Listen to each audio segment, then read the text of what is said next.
En alvorlig ulykke ramte i morges optagelserne til den nye Far til 4. Skuespilleren Bodil Jørgensen blev alvorligt kvæstet ved ulykken.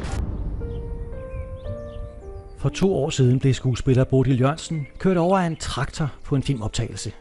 Hun brækkede alle ribben og fik begge kraveben knust, ligesom lungerne klappede sammen. Hvordan kunne det gå så galt på en kontrolleret filmoptagelse? Var Bodils ulykke bare et enligt eksempel, eller kunne det ske igen? Havde I lavet nogle prøver? Vi havde ingen prøver. Reglerne er egentlig klare. Altså det er arbejdsgiveren, der har det fulde ansvar for de ansattes sikkerhed og sundhed.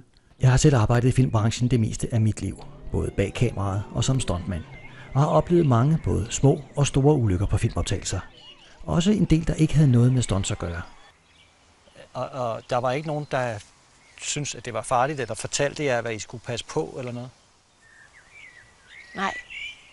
Alle hendes ribben er brækket, og hendes hofte, skamben er brækket, og begge hendes kravben er brækket 6-7 steder hver. Jeg har oplevet masser af hov for fanden, og tænk, hvis det havde ramt nogen.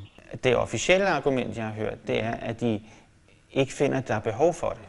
Det går galt. Og der er der ingen tvivl om, at det bedste, vi kunne gøre i Danmark, det var da at få en udefra, der stod for så sikkerhed. Vi har i gang sat de her kurser. Men at vi ikke nødvendigvis er enige med fagforeningerne, det er jo trist. Det har været et uden sammenligning det mest træge samarbejde, jeg har haft nogensinde.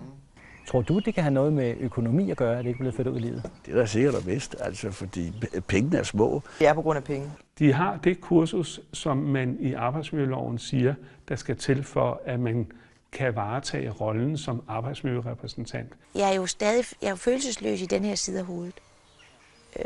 Fordi der er nerve, der er blevet revet over. Det er jo som om, at der skal lig på bordet, for at der måske sker noget igen, før folk fatter alvoren i det her, ikke?